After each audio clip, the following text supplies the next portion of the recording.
Hey everybody, welcome to Movie Master. So today I'm going to talk about the top 10 things I want to see in the Spider-Man PS4 sequel. Now that we've finally got Miles Morales out, now that Miles' story has been fully told, I'd like to now give you guys my top 10 things I want for Spider-Man, Marvel Spider-Man PS5 sequel. Or PS4 sequel, but you get what I mean. Number 10 has to be a PS5 exclusive. The PlayStation 5 is a brand new generation, with there being a new console, and yet again, like tradition, a Spider-Man game releasing on every one of the consoles, like games of old. This game will be, I think it should be a PlayStation 5 exclusive, although I was a bit against the idea at first. Realizing the fact nowadays that Spider-Man Miles Morales and Spider-Man PS4, after looking at other people's perspectives and soon coming to a new conclusion, I think was good for me and adds my touch of perspective on it, is that here's this. Marvel's Spider-Man Remaster is simply that. It's a remastering of an already released game. It just fine-tunes some things and makes it a PS5 exclusive game. Miles Morales takes advantage of the PS5, whereas Insomniac Games does not get the access to that until Ratchet and Clank. That's the first game they've made to be PS5 exclusive only. So I think that fitting into a 2022, late 2022, or even likely 2023 day would be more accurate so that they can get more used to the power of the PS5. Making it a PS5 exclusive would be more better in my opinion, and it would make it much more of a unique game, and basically it'll be better if it was an exclusive, even with the shortest crisis going, but by the time it might be eventually released, we would be able to have more PS5s. That, and use the full power of the PS5, because Miles Morales, whilst harnessing that power, it never exactly got to fully use it due to the fact it had to be a cross-gen, meaning that it had to use had to downgrade some of the ideals and not be able to harness the full power, downgrading it so that the PS4 version you could still use it as evenly with the PS4 version. With Miles Morales being one of the first Spider-Man games to actually decently do cross-generation better than the Activision time. Whereas before, Activision said, F you can't handle this power when it changed from PS2 to 3. The Spider-Man 3 and Web of Shadows games coming out between 2007 and 8 were horribly bad games and completely different. I'd rather play Spider-Man 3 on PS2 than play Spider-Man Web of Shadows on PlayStation 2, even though I've never played neither. I'd rather play it Spider-Man 3 on the PlayStation 2. And it's really sad considering the fact that the PlayStation 2 games from Spider-Man are regarded as some of the best, with that being Spider-Man 2002, even though it wasn't a big step up, it was a good start. Spider-Man 2, the movie game, Ultimate Spider-Man, being one of the good finales to the PlayStation 2 era, but the last two games really dumbing down in quality, and the PS3 just being the best version out of all of them apparently. Because Activision would make one good copy and one really bad copy for the previous generation consoles. And with the Amazing Spider-Man 2 game that switched from PS3 to 4, it was basically just developed for the Xbox 360 and PS3 and upgraded up for PS4 to Xbox One. Which you can see already, Insomniac handled way better, because you should be developing it for the current consoles. That's what you do. You develop it for current consoles and then shift it back to old.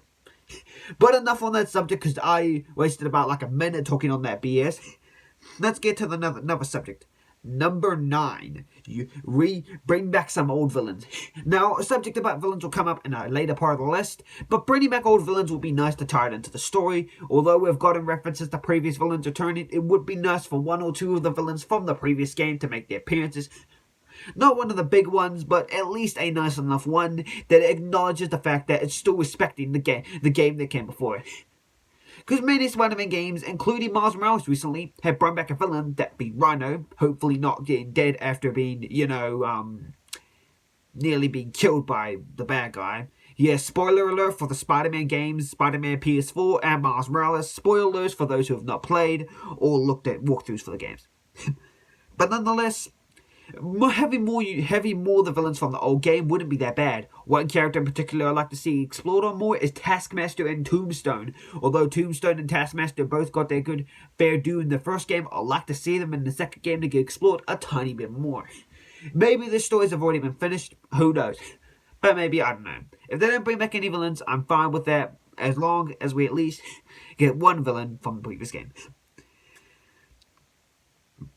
Number 8. A bigger map. Spider-Man PS4 had a great map as it already was.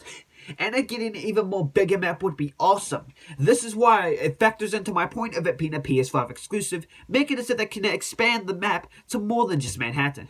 Because so far we have these places to access: Harlem, Upper East Side, the Upper West Side, Central Park, Midtown, Hell's Kitchen, Chinatown, and the Financial District. We only have access to the whole of Manhattan. Not to mention places like the police. You could fast travel to the police stations, Peter Parker's apartment in the first game. You can fast travel to the research stations in that first game. The sequel game, Miles Morales, or spin-off/sequel, or standalone spin-off game. You can fast travel to train stations and to the apartment that Miles lives in with his mother. So that's why I love that they bring fast travel back, because it's still cool to have it, because I like using it just in case I'm too lazy to kind of swing there. So yeah, making it have a bigger map will be able to make us explore Queens and Brooklyn. Having Queens there, since the game will likely have the symbiote, this will really be able to hit home for Peter, since that's where Peter comes from. Queens is where he comes from. He was born in Forest Hills, as the bio says in his character, when you look at his character bio, but he's a Queens kid at heart, as he said in the final challenge you do in Spider-Man Miles Morales. He's a Queens kid. So having the idea of Queens and Brooklyn, both places that Peters and Miles both come from, would be a cool ideal. Next thing, number 7, make both Peter and Miles playable. Peter and Miles are both great characters, and Miles' abilities and how far he grew as a character would make it really sad if he was dumbed back down to just not at all being really a playable character, or only being accessed at certain moments. To be true, the stealth sections that they commanded and had weren't really that great between MJ and Miles, the better one being the one MJ did, the final one she did, and the one she did in the DLC heist were the best ones in my opinion, along with the art gallery. Those are the only 3 good Mary Jane playable missions you did. The Tombstone one sucked and was really hard to try and keep hidden, and the GCT, the Grand Central Terminal, was alright but needed improvement. I did like the aspect of helping get help. Miles had good missions, but yeah. Having Miles and Peter playable, or having them switch, having Miles and Peter playable would be awesome, so that your friends can even come over and play with you. And I really want the idea that even if you don't play as Miles, it doesn't affect the main story. You can switch between them continuously, and it won't affect the story. It will continue as it goes, just from a different perspective. Because if I ever did, I would have one of my friends who's a big fan of Spider-Man PS4. Also, he'll play as Miles, because, well, no offense, I'm a big Peter fan. I love Spider-Man. I'm always a classic. I love Miles. I would even play as him, but I'm a big Peter fan. I've always been a fan of the Peter Parker character, but I really love the diversity of the character of Miles Morales.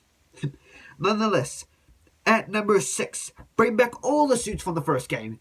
The Spider-Man PS4 was chock full of 45 suits. Chalking it up even more would be amazingly big and a bit overcrowded in my opinion. But having around nearly over 45 suits in the sequel, including the ones from the first game, would make that an awesome catalog. I'd like it to give us access to the human spider suit, so that and the rainy black suit, so that not only do you get access to the human spider suit, the web suit from the Sam Raimi movies, the black suit from the Sam Raimi movies, and even to an extent Spider-Man 1 suit, because that's far different from the sequel, and then the Vigilante suit, and then the Amazing Spider-Man 2 suit, because that'll give us access to all the Spider-Man movie suits, and it gives anybody who's a big fan of any one of those suits a chance to dress up in their favorite Spider-Man movie costume. But yeah, that, and bring back all 20 suits from Miles Morales. I think it'd be cool to give Miles Morales all his suits and make him up, not really make him up some new suits, because he won't really need them, because the suit he has right now is going to serve as a story for the future for now. Now, moving on to the next point. You fine-tune all the stuff that worked for Miles, take all the fine-tuning from the past 2 games, and use it for this one.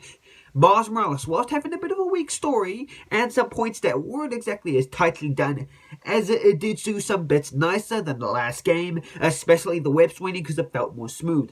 The air tricks, instead of holding triangle and circle to move around and using the left joystick, you still use the left joystick, but you use square to move around. Doing this made it easier for me, so that when I was leaping through the air and swinging, I could move around easier. Sadly, the PS4 version does not have this. I have to wait until I get the PS5 next year or the following year to get the remastered available for me and use it. But nonetheless, doing this fine tuning and making the web swinging feel more smooth. It feels beautiful when you do it. It looks cool, a bit cool. I wish they'd zoom in a tiny bit more, but it looks cool, the web swinging they did. But one thing I like is add fall damage again, but not too bad, to try and give the person a sense of failure, and they have to try and get better and add a bit more physics into it. Because I think that Treyarch had the best run of Spider-Man games in physics department with the web swinging. That, and take months to fine tuning. Show Peter and Miles' different swinging. Show Miles being a bit better at his swinging. Whereas Peter uses the momentum of his body to push out of his swings, Miles uses the leg pushing, which is what a lot of the movie Spider-Man seem to do. Until they get older and start getting better with the swinging. But yeah. Number 4, more suits. Having more suits in the game will be able to give us much more variety. Like I already said, bringing back all the suits from the main game would be amazing. Having more suits like the Human Spider suit, the Vigilante, the Symbiote Classic suit, the Symbiote Raimi suit, the Amazing Spider-Man 2 suit. All these kind of suits from unique comic stories would make people get the comics and movies and their own creations, could give people a chance of having fun. That, and maybe even include video game exclusive looks, bringing the sensational Spider-Man look in, bringing exclusive game looks in from previous Spider-Man games that were exclusive to those games specifically, because that would make it much more cooler. And bring in unique suits. That's why I think the Amazing Spider-Man 1 and 2 games particularly were really good, especially the first Amazing Spider-Man in the suit department. They gave them all the suits from the past movies, they gave them a realistic look, and gave all the movie suits, the regular Raimi suit and the black Spider-Man suit, removing it entirely from the sequel, making it look much more comic booky and less graphically good. But nonetheless, bringing in more suits would be able to excite fans and give them both comic, movie, and Insomniac's own design. We'll be able to see more, like the superior Spider-Man suit. Bringing that in would be nice, considering the fact that Peter Parker just dealt with Doc Ock a few years back, and by this point in the game, his life, it'd be nice to have the superior Spider-Man suit. And do I think the superior Spider-Man story should be told in the Spider-Man games? Debatable. It's debatable whether or not they want to tell it, but to probably keep the grounded feel this Marvel Universe wants to have, I don't think it will happen.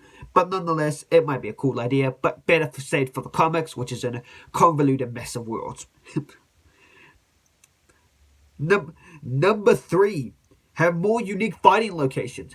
Now, the areas you fight in the game are really good. The shoreline you fight Rhino in, the power plant you fight Vulture and Electro in, top of Oscorp Tower, they all serve the story.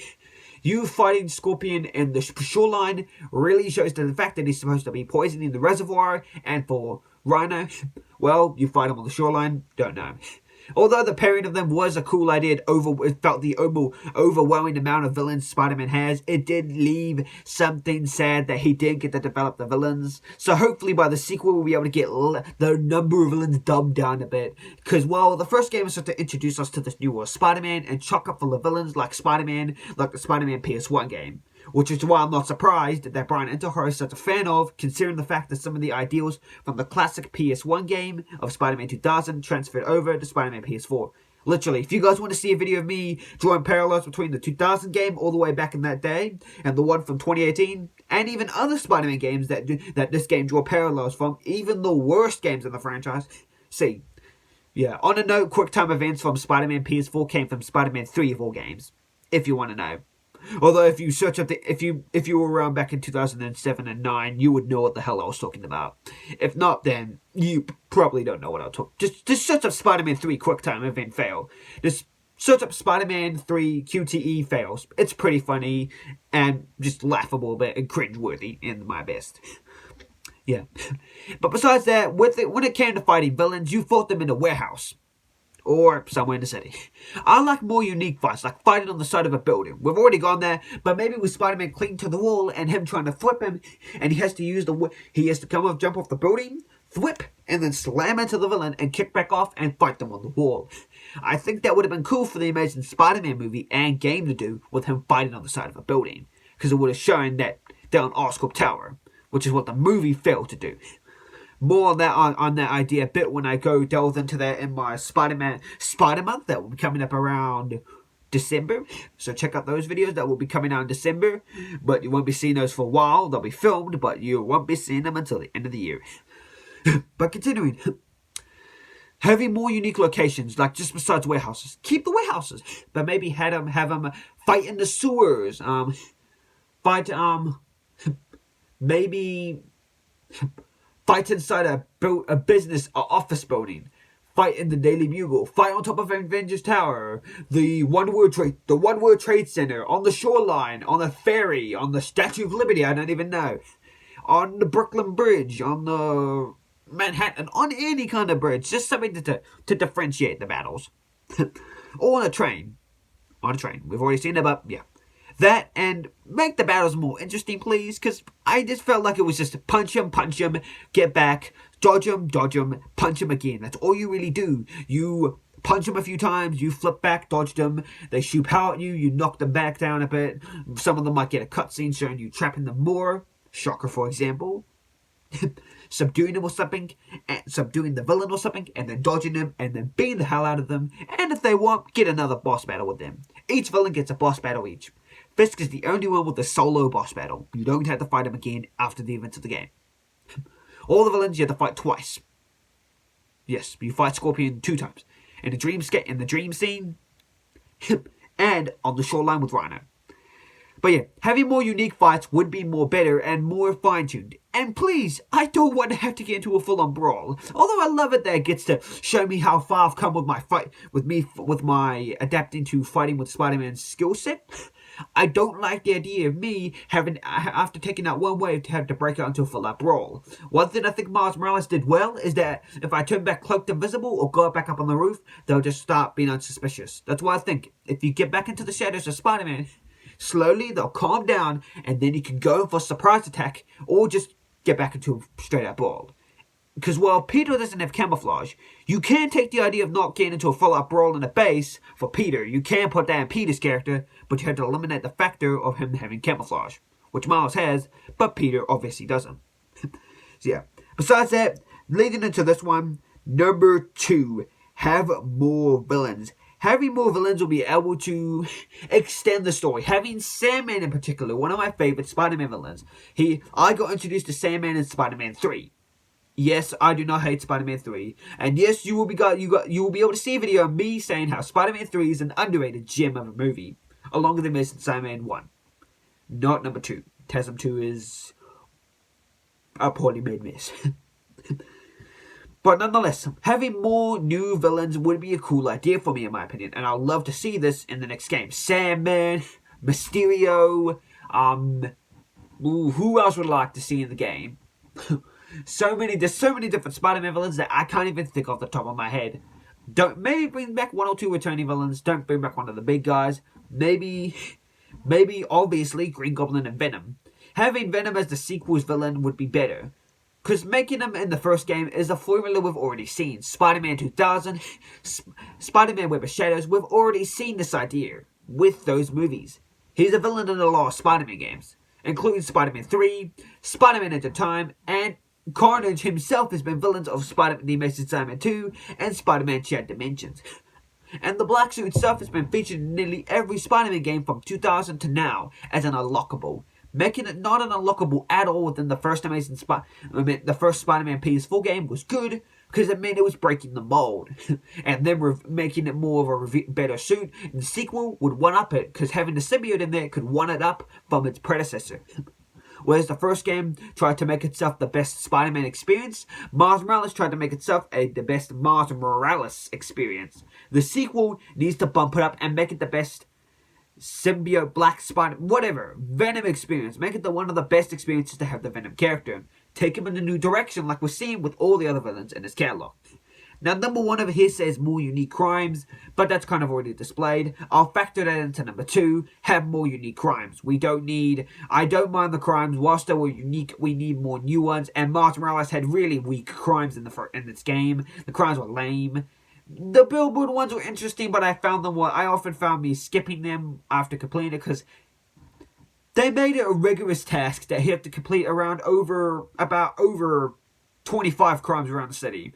5 in each district, so 5, 10, 15, blah, blah, blah. So there's Harlem, Upper West Side, East, Central Park, Midtown, Hell's Kitchen, Financial District, and Chinatown. So that's 5, 10, 15, 20, 25, 30, 35, 40. I have to deal with 40 crimes. Each of them either be this: a thug crime, a sable crime which whoops my butt, or a prisoner crime, or even ones like demon crimes, or even surprise crimes where it's just merged. I like the idea of them getting more insane as you go along, but maybe not make the crimes a necessity. Make them an idea that you can do as sidetracked. Don't make them a necessity. If you make the crimes a necessity, it just sounds like an errand you have to get past. Even my friend, who's a big Spider-Man fan like me, considers those crimes an errand to get through.